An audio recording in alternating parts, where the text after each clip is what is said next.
Welcome to the What's Working podcast, the podcast where we ask, what's working?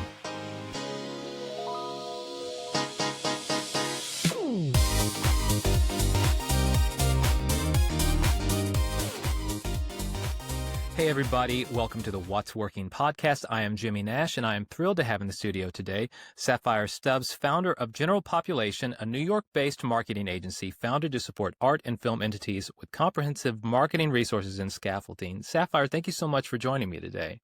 Thank you for having me, Jimmy. So tell me a little bit about your background. What led you to start General Population? So I started at Def Jam in '06, Oh, '07. cool.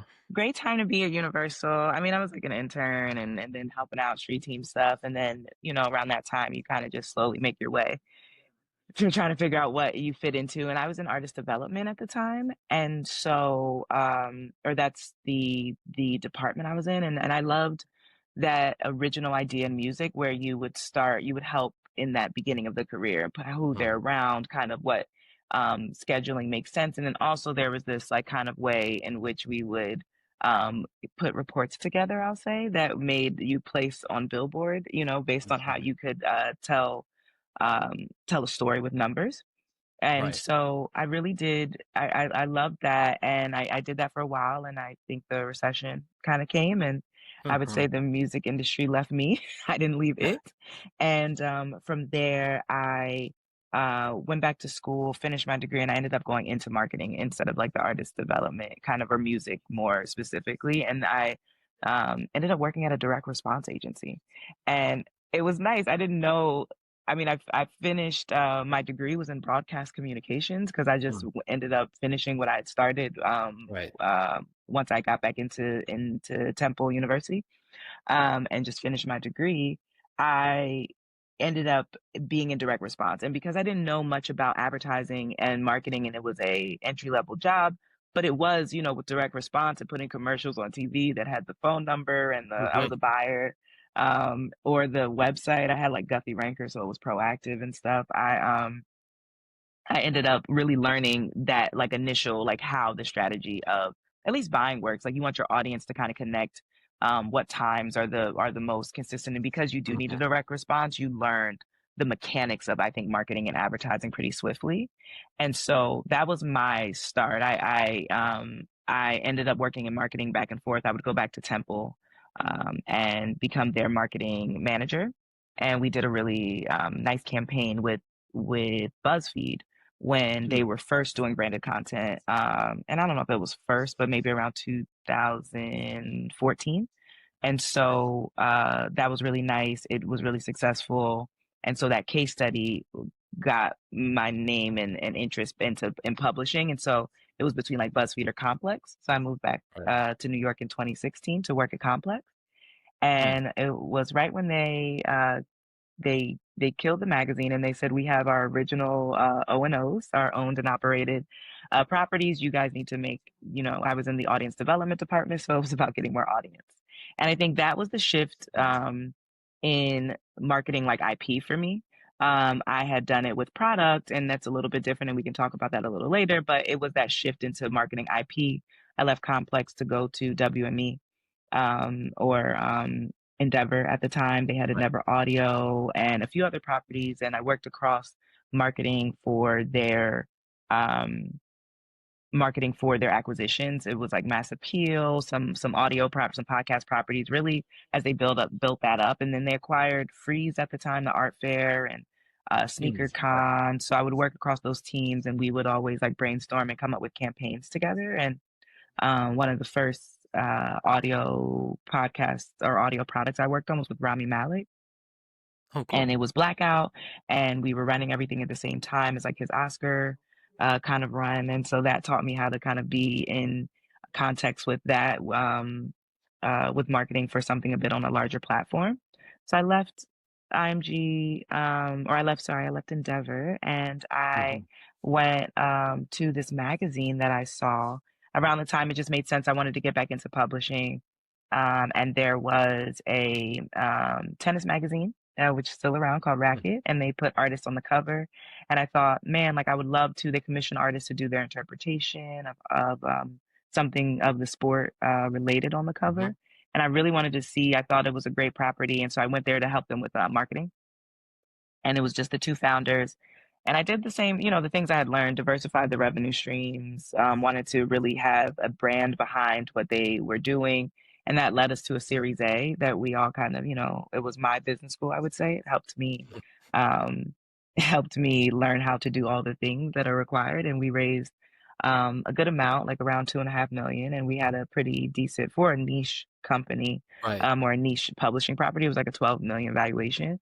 And so then that was my exit event, and I thought I should maybe do this for other, like, creative and IP and Mhm. those things. It's the world I know, and so, or that I've been most familiar with. And so it was in 2022 that I started General Population, and I wanted to really, I mean, I didn't know exactly what it would be at first, but I think then it resonated because my overall, like, thesis is to make art last longer in the world, and I think you do that by having a great rollout, by having a strong brand equity in the IP, and so now that's what we do. That's awesome. So it sounds like so you kind of started in music and then got thrown in the deep end of all the minutia of the marketing. Yeah, yeah. And it was nice. I mean, I always have, like, music was the first art form that I think I fell in love with. I like to say music or writing. I do think that I love words, and I think writing is such an art form that we take for granted. And so it was nice to come back into publishing Mhm. and have that kind of scaffolding, and it was just a good time to try things. And so I think that that brought me into more of the strategy side and kind of Mhm. what we do now. Yeah. So working with primarily art, film entities, more creative industries, what is it that you feel as a marketer that you need to do different, and what things apply across the board as if you were marketing Yeah. anything? Oh, I love this question. I get so nerdy and excited about it. Okay, so this is what I always say. When you think of marketing a product, right? You think of, there's, like, we as marketers usually, and if you worked at any agency, you're wrapping whatever your campaign or your advertising around one of like three or four concepts, right? You're either saying this is new to market, we're breaking the mold. That also can be like we're innovating on something. Mhm. And so that's, I think that we can group that into one or two. You're either revitalizing a brand, so it's like we're, whatever, Coke, Pepsi, we're back, we're better than ever. I don't know if I can say brand names, but we're just No, we're you back can. we're back and better than ever. So it's a revitalized brand, or we're the best product, right? And that usually is, when you think about it, that's usually what you're doing across a product. You want to be the best skincare, you want to be the best Mhm. drink, or you want to be new to as a technology, you want to be the first to do it, you want to disrupt it. No one cares if you're the best museum. What does that mean? No one cares if you're the best podcast. It doesn't mean anything. Like, it doesn't mean, if you were the first podcast, I wouldn't, I mean, maybe if you're the first movie, I guess that mattered at some point. But with what I think is interesting and different about when you're marketing IP, when you're marketing any type of creative, is that you have to find where your niche markets are and bring them in. You're not trying to, I think, and this is how we kind of work with our clients, is you're not trying to get a certain percentage of the consumption of this large pie. Like, I don't want 80% of horror film viewers. I want people that like that, some cinephiles that really like how this was shot, right? Like, when you think of like Mhm. a Sinners or something, I want people that would love the history of this and the artifacts and everything that they did. I also want to market to people who maybe are just interested in Black directors, you know what I mean? Then I want someone who really loves horror films and really is into genre. And so how do I Mhm. make a campaign across an ecosystem that is going to touch those audiences so that it grows my audience organically like that? Because that's the only way to grow and not hurt the integrity of what the actual art is. And that's what we focus on doing, not just saying we're getting this out to 1 million impressions. And that's some people's job. It's just not ours. And I think that's what we do a little bit different. I always talk about marketing, an entity, a production, a show, a person. I want to see what their owned, earned, and paid marketing ecosystem looks like. We inventory that, and then we find which touch points are going to go with what audience, Okay, if that makes awesome. sense. Yeah, no, it definitely does. I think it's so it's funny. My wife and I of course, we have a few different things in our background, but we both have music. I'm a songwriter. I still work with a lot of young artists, and I write Mhm. with them. And she was in artist management for a while. She managed a successful artist named Hank Williams III. She was with him for 6 years. So it's so Oh, interesting. Music. I've known people that love music and try to get into music, and they yeah. think it's going to be like any other industry, and it's And it's not. entertainment. It's not like either people are going to like the product or not, and you've got to find the people who are going to like Yeah. that. But you can't force someone to like a song or You like a can't force someone movie. to like it. No. But then you have to find, and then the thing is, right, that's why I've kind of wanted to create general population because, excuse me, because I thought like it's unfortunate that artists have to be masters at marketing or at Hmm. branding and then have time to still do the making Right. and in order to be successful. And I just thought there's someone I've always loved being like the architect or the behind the scenes person. And Hmm. marketing feels like my paintbrush or my creative act. And so I really wanted to do that because when you think about it for an artist, like what we usually we don't work as much in music because the way labels and everything works, like it's different to penetrate now. But I think that we work with just artist studios, and I think artists, no matter what, whether it's a musician or a sculptor or whoever, what there's different ways that are kind of, I think, universal to market a brand and to have brand equity. And one of the things is what are the partnerships that are aligned and why would that person always be looking for those partnerships? So we're not your agent or some people are looking for different opportunities for you, right? Like a gallery would be that for an artist, an Right. agent might be that for an actor. There's different things for that, and then you have managers, right? They do something.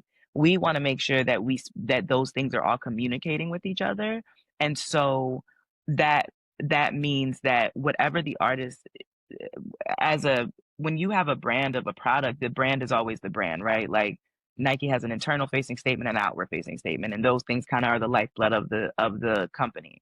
A musician is only going to be, and you know this, is only going to be in the project they're making at the time, or wherever their art takes them at the time. So, Hmm. what partnerships make sense for this 2 years? Let's look at, and that's a part of your earned marketing, right? It's not just PR; it's what podcasts are you going on? What things are you speaking at during this time of where your art is? And let's build that around where your art is for right now, not just who you have a relationship with. And so that's a part of that, making sure that the PR and the earned opportunities, whether we're doing them or someone else's, speak to whatever that marketing go to market campaign that we have for this project. What we're thinking about, an artist makes, a movie makes for what, eight, sometimes 12 to 3 years, 12 months to 3 years. And so in that time, what assets do we make that feel like an extension? How do we really get to know the brand of the artist?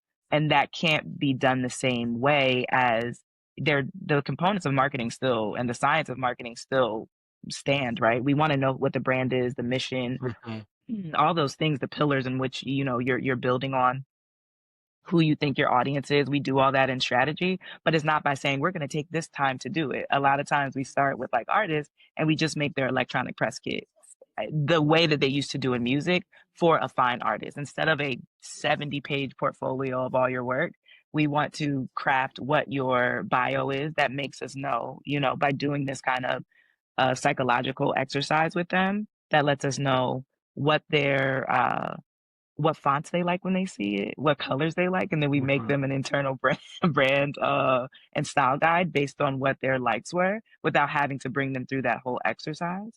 And then we also will, go through just different things with them and we come up with their artist statement, which is, their mission. We come up with their bio, which is like, giving them a bit of a nut graph and just a nice bio to use in in a press reference. And then we figure out what is the most current, where's their brain at and how to position the entity or for them for specifically like personally how to position them across where their brain is now, not their whole depth of catalog of music or Hmm. their whole depth of Right. catalog of art. Yeah.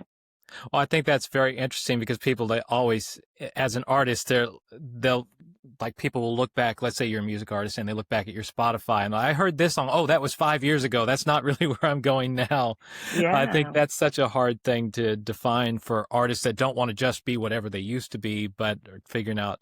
Because I Yeah. was going to ask, I think we always talk about the brand journey and the brand identity. And sometimes you're working with large corporations that maybe Hmm. they don't really care what their identity is as long as it sells the product. Hmm. But is it easier or is it to find that identity for an artist, or is it still the same process for you?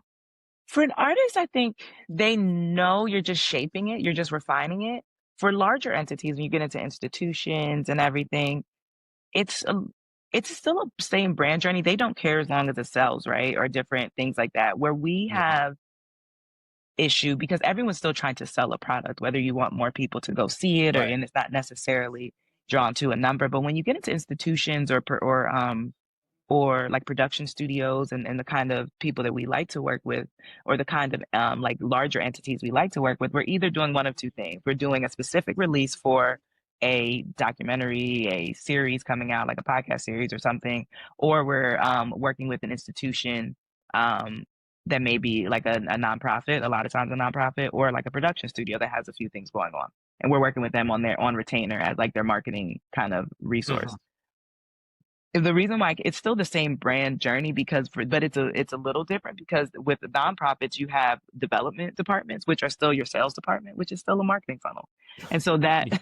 and that's harder to bring them into, especially institutions that have been doing it a certain way. We work with a lot of like um development consultants and all those things like on different clients to make sure that whatever language and brand we're going with in the whether it's ticket sales for a festival, whether it's like an anniversary or whatever we're doing, right, kind of campaign, that development also their sales language matches that. And so that brand journey is, I think, a little bit harder because you still have a product and the product is something that is 100 years old, maybe 20 years. I mean, not always 100, but like, 25 Right. years old. So are we making sure that are we speaking to the history of the institution, or are we speaking about the programming over the next year? Either way, that brand story still needs to resonate. So it does matter. You know what I mean? I think Right. it takes about, as you probably know, like I think months to make sure that people are comfortable enough with us, trust us enough, and Mhm. that we are understanding the brand enough to make sure that it's all conveyed. So I think it's still just as hard. And I think a lot of times in those like larger institutions that we work with, or outfits when there's just so many more people, they really don't think it matters. So they're just like, we are who we are, or this is our thing. And it's like, well, it's not really being conveyed in Right. every extension of what is your marketing funnels. Right. I think that's so important to make sure that's why you hire a marketing company that has an outside view. So, because Yeah. it's so easy to just get caught up in, oh, we know who we are. Oh, Yeah. yeah. Hmm. When like you're not even explaining it to new people that you want to bring in, people that have been with you along the way, how you've grown and how they can still feel part of the narrative. I think it's really something that's important for us. For we did a campaign or we worked with Under the Radar Festival in New York, and it's an experimental theater festival. They used to be a public theater, and with the Mhm. beautiful creative work that public theater has of Paula Scher and like one of the most amazing female graphic designers. And so when they stepped away and now the entity has they activate all over the city, which is great, like at Lincoln Center, at BAM, at like all these places in the beginning of the year. And they had totally went away from that branding because it is public theater. Technically, if they were with public theater, that was something that they gave them. And I think a lot of times maybe not a lot of times, but I think sometimes when you do have that outside perspective, why entities are reluctant is because how I like to say is they want to put their stank on the brand, and that doesn't. Mhm. If you totally descend from the where the people have grown with you, then that's really not empathetic to your audience. And why do you think that they would have loyalty to that brand, whether it's just creative or not? And so Right. what we did was we brought back the original essence of their 20th year or their 20th edition. We brought back you don't need to we made it a little bit more, changed a little bit of the made it feel a little bit more modern, I would say. But it still spoke to their original branding, and then still was able to showcase what was most important, which was all of the shows and experimental like pieces that they were championing with this festival. And I think that's just an example of like we don't need to descend completely. We need to have empathy towards the audience for sure. Right. So I'm interested. So you've started about 3 years ago. Hmm. A lot has changed, and no matter what, on the podcast we end up talking a little bit about technology, AI, what the impact is on your agency, especially dealing largely with creative entities and artists, and what, because there's so much talk about what is the place in art for AI, if any, that we want to allow. Are there tools that you're using or you're looking at? Where are you Yeah. on this? Where am I? I think that there have been institutions and organizations that champion and that showcase like AI art and or digital like art and those things for Hmm. at least 10, 15 years, that we don't need to be so afraid of it. There are spaces that have incorporated that within the art world. I think there's space for everything, right? I Right. think where there is, since we don't, I do think there's a scary place for agencies where audiences can't tell the difference, or where it starts to get like we're not understanding whose jobs are being lost, especially with writing. And that's one of my things like near and dear to my heart. I think though, or what I feel and how we work on it. So all of our interns come from, right now, it's like we basically make it like a residency, and they come from Parsons MFA program. And so, or Parsons MA programs. And I really like that because of the way in which we can like have them really utilize whatever their thesis is in what they're practicing at the agency. And I say that because within that, they have a lot of, uh, uh, with creative design, they have a lot of experience or working with different AI properties. And I mean, I would say maybe still Gen Z a bit. I guess I don't know how old Gen Z is now. Maybe 30? And Are there I some of think them 30? maybe up to like 28 or something. It's something 28? like that. Okay. There's a So they're cut still, up. There's yeah. like a cut off there Yeah, somewhere. yeah, but they're still Gen Z, that, and so they are Gen Z, and they have had technology like this whole time. What I really teach them, I would say, and then I think that helps in just the whole lifeblood of like we have a smaller team, but I think in everyone that works there that we want to use the tool to see what it can do, but still implement critical thought. And my team will tell you this is like what I say all the time. I want you to play with it. I want you to beat it up, like um to see what it can do. I want you to test the AI design. I want you to test like a chat GPT, or any of those things. There's a voice to it that you can start to see if you test it enough. So I want to, if you're coming in and you're a writer and you're on the PR side or the marketing side of the agency, I want to still hear your voice. So there still Hmm. needs to be critical thought. I always implore, like, I want to see what you could come up with. I implore you to test it, the writing that the AI tool can do for you creatively, right? I want to see how can you ask the tool to do something for you design wise, and it be able to I still need to see your design in it. A lot of the things that we design, and what I'm really specific about as a creative director um on branding things, is that what I, the a design doesn't have to always make sense, but there needs to be like a science, I say, behind it, or it needs to speak to something. So I always say, how does this communicate to this? How does this communicate to this? And you just have to be able to, like my designers, anybody on my team that I bring in, you just have to tell me how it communicates. And so if it's only generated by by artificial intelligence, then you aren't going to be able to explain to me how it communicates. Whether you're like, I centered this, and then what I wanted this to do was kind of be off here, and then I wanted this to be off here, but this matches up with this if you kind of look at it, or this is it. You can't do that if you use that tool. So I want it to be incorporated, and I do implore that we use it. It doesn't need to be something we're scared of. It needs to be something that Right. rolls into how we like progress into the future.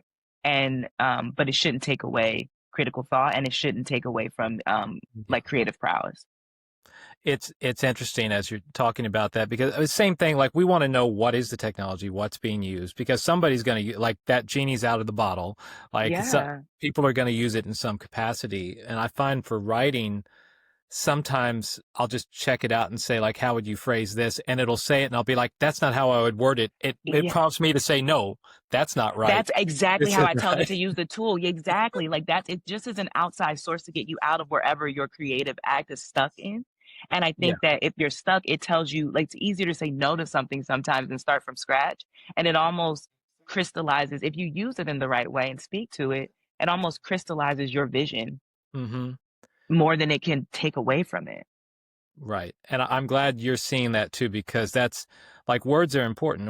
And words not only for your brand, but just in your everyday communication. Like there's things I've had it where it will suggest emails, and I'm like, that's not what I would say. And that Yeah. some of that information is not even correct. Yeah, So, yeah, it's, like, not correct, and then sometimes it's also, like, I find if I'm a little bit too close to it, whether this is, like, near a project near and dear to my heart, if I'm too emotional about it, it can take the emotion out of it for me as well. I mhm, think sometimes there's a way in which I need to kind of be away from what I'm doing for a second to come back in it and be as creative as I want to, and that allows that sometimes that lack of human emotion can evoke more within you because you've had time to step away or you've seen it through an eyes of something that's like you're like whether it's either a little bit more rounded out or you're like that's not even what I was trying to say. I think it might bring in your humanity a bit to it because right.